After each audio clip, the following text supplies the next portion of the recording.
Hi friends, मैं योगेंद्र स्वागत करता हूँ आपका योगेंद्र विथ एजुकेशन पे। दोस्तों आज हम लोग पढ़ेंगे संज्ञा।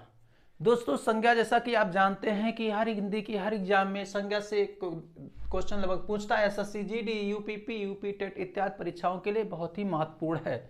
दोस्तों बात करते हैं संज्ञा।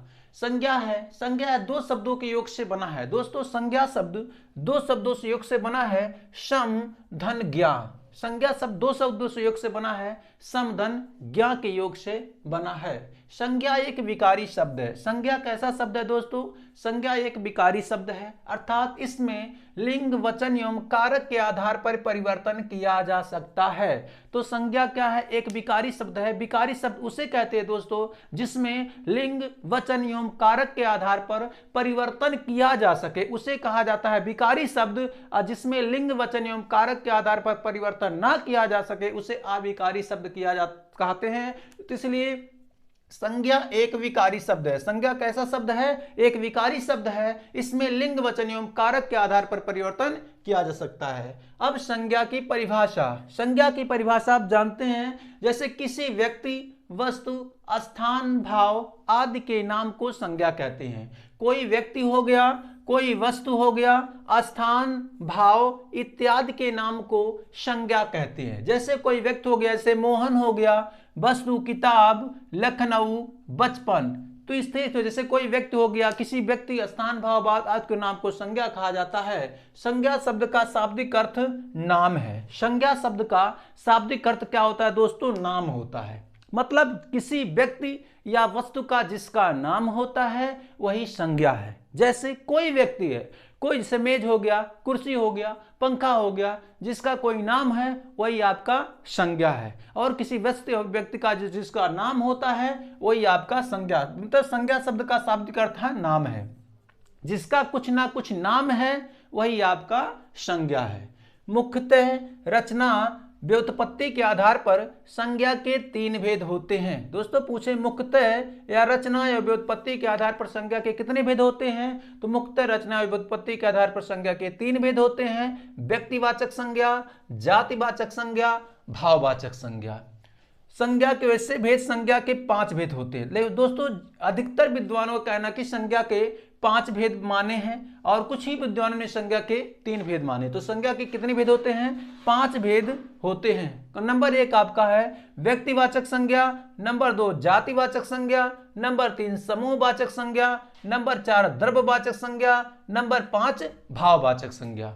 कौन कौन? फिर से संज्ञा के कितने भेद होते हैं? तो संज्ञा के 5 भेद होते हैं। कौन कौन? नंबर 1 व्यक्तिवाचक संज्ञा, नंबर 2 जातिवाचक संज्ञा, नंबर 3 समूहवाचक संज्ञा, नंबर 4 द्रव्यवाचक संज्ञा और नंबर 5 हो जाएगा आपका भाववाचक संज्ञा। नंबर 1 आपका है व्यक्तिवाचक संज्ञा। नंबर 1 है व्यक्तिवाचक संज्ञा। तो व्यक्तिवाचक संज्ञा क्या है? ऐसे संज्ञा शब्द जो किसी एक व्यक्ति, वस्तु एवं स्थान का बोध कराते हैं।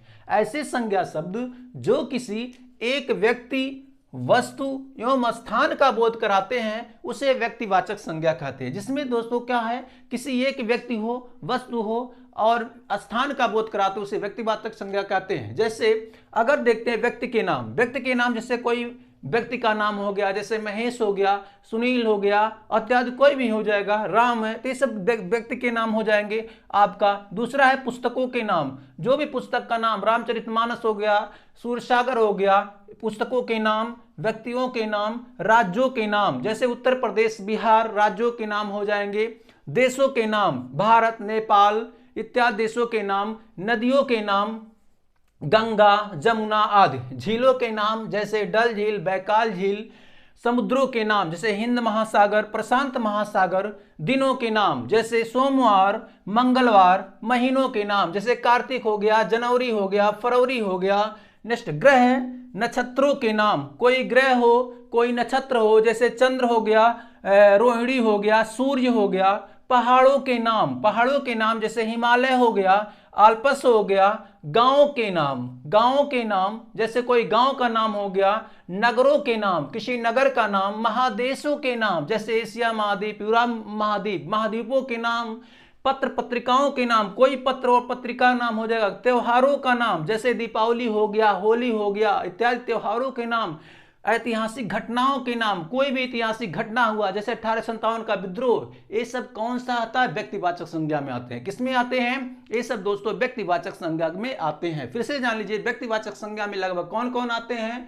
तो व्यक्तिवाचक संज्ञा जैसे आपका हो जाएगा व्यक्ति का नाम हो गया, पुस्तक का नाम हो गया, आपका राज्यों का नाम, देशों का नाम, नदियों का नाम, झीलों के नाम, समुद्रों के नाम, दिनों के नाम, महीनों के नाम, ग्रह नक्षत्रों के नाम हो गया, पहाड़ों के नाम हो गया, गांवों का नाम हो गया, नगरों के नाम, महादेशों का नाम, पत्र पत्रिकाओं के नाम, त्योहारों के नाम, ऐतिहासिक घटनाओं के नाम। ये सब किसमें आते हैं दोस्तों? व्यक्तिवाचक संज्ञा में आते हैं। मतलब व्यक्तिवाचक संज्ञा में ये सब आते हैं। दूसरा हो जाएगा आपका जातिवाचक संज्ञा। क्या हो जाएगा? जातिवाचक संज्ञा।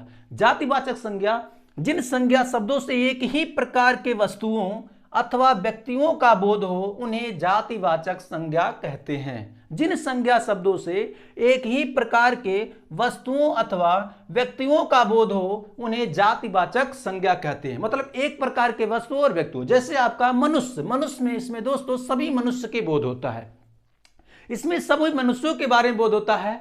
और दूसरा है पर्वत, सभी पर्वतों के बाद में। जैसे अगर आपसे हो जाएगा राम, राम दोस्तों इसमें मनुष्य तो है, लेकिन राम अगर दे दिया जाए तो इसमें आपका व्यक्तिवाचक संज्ञा में हो जाएगा। लेकिन अगर मनुष्य की बात कर रहा है तो मनुष्य क्या है? सभी प्रकार की एक जाति है, तो इसमें आपका जातिवाचक संज्ञा में आ जाएगा। पर्वत, पर्वत सभी पर्वतों के समूह का बोध हो रहा है, पर्वत में सभी पर्वतों के बाद में बोध हो रहा है, तो पर्वत क्या हो जाएगा? आपका जातिवाचक संज्ञा। जैसे अगर दे दिया जाए हिमालय पर्वत, तो आपका हो जाएगा, नाम दे दिया हिमालय पर्वत, तो दोस्तों इसमें आ जाएगा व्यक्तिवाचक संज्ञा।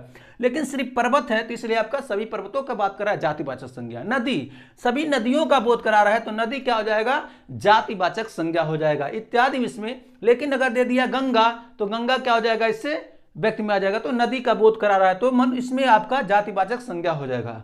देखिए संबंधियों, व्यवसायों एवं पदों, कार्यों के नाम, जैसे संबंधी हो जाएगा, संबंधी में कौन से? भाई बहन।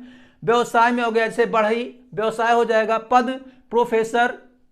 कार्य जैसे डॉक्टर, ये सब किस में आ जाएंगे? जातिवाचक संज्ञा में आते हैं। जैसे भाई, भाई बहन क्या है? जातिवाचक संज्ञा। बढ़ई क्या आ जाएगा? बढ़ई भी आपका जातिवाचक संज्ञा में आएगा। प्रोफेसर हो गए, डॉक्टर हो गए, ये सब दोस्तों जातिवाचक संज्ञा में आते हैं। तीसरा आपका है समूह या समुदायवाचक संज्ञा। तीसरा आपका है समूह या समुदायवाचक संज्ञा, जिन संज्ञा शब्दों से किसी व्यक्ति या वस्तु के समूह का बोध हो। जिन संज्ञा शब्दों से किसी व्यक्ति या वस्तु के समूह का बोध हो उसे समूहवाचक संज्ञा कहते हैं। तो समूह में कौन कौन आ जाए? जैसे सभा, सभा हो गया, कोई दल हो गया, गिरोह, गुच्छा, कुंज, मंडल, ये सब क्या हो गया? समूहवाचक संज्ञा। जैसे गट्ठर, गट्ठर दोस्तों एक लकड़ी से गट्ठर नहीं होता है, और कई लकड़ियों को मिलाकर क्या होता है? गट्ठर तैयार होता है। गट्ठर क्या हो जाएगा? आपका समूहवाचक संज्ञा हो गया। सिर्फ एक लकड़ी से गट्ठर नहीं होता है, कई लकड़ियों को मिलाकर गट्ठर बन जाए, तो गट्ठर भी क्या हो जाएगा? समूहवाचक संज्ञा आता है।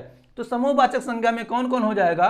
कोई सभा है, दल है, गिरोह, गुच्छा, कुंज, मंडल इत्यादि इसमें आपका हो जाएगा समूह या समुदायवाचक संज्ञा में आता है।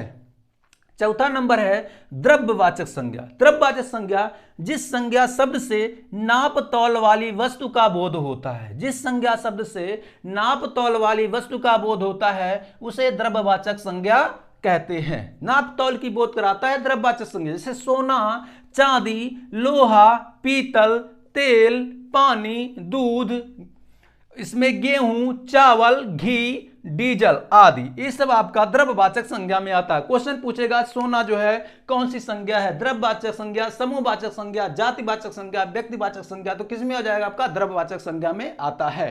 सामान्यतः द्रव्यवाचक संज्ञाओं का बहुवचन नहीं होता है। जो भी आपका है सामान्यतः जो द्रव्यवाचक संज्ञा है इनका बहुवचन नहीं होता है। पांचवा नंबर आपका है भाववाचक संज्ञा। पांचवा आपका है भाववाचक संज्ञा, जिन संज्ञा शब्दों से व्यक्ति या वस्तु के गुण, धर्म, दशा आदि का बोध होता है उसे भाववाचक संज्ञा कहते हैं। जिन संज्ञा शब्दों से व्यक्ति, वस्तु के गुण, धर्म, दशा का भाव आदि का बोध होता है उसे भाववाचक संज्ञा कहते हैं। ध्यान रखिएगा, भाववाचक संज्ञा की गणना नहीं होती है। भाववाचक संज्ञा की गणना नहीं होती है। देखिए, भाववाचक में से हम सिर्फ महसूस करते हैं। भाववाचक को समझने के लिए सिर्फ हम भाववाचक संज्ञा में क्या करते हैं, महसूस करते हैं। जैसे आपको हो जाएगा बुढ़ापा, बुढ़ापा हो गया, बुढ़ापा आपका भाववाचक संज्ञा होता है, महसूस करते हैं बुढ़ापा आ गया है। दूसरा हो जाएगा मोटापा हो गया, बचपन हो गया, मिठास, मिठास जो है भी हमको मिठास लग रहा है, महसूस करते हैं।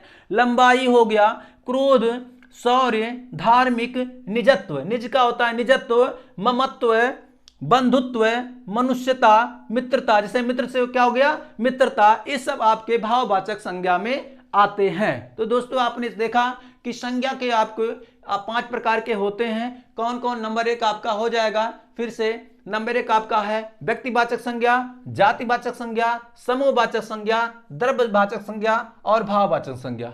दोस्तों ये सब 5 अपना पढ़िएगा और आगे हम कल इसका प्रैक्टिस करवा देंगे संज्ञा से। आज के लिए इतना, तब तक धन्यवाद।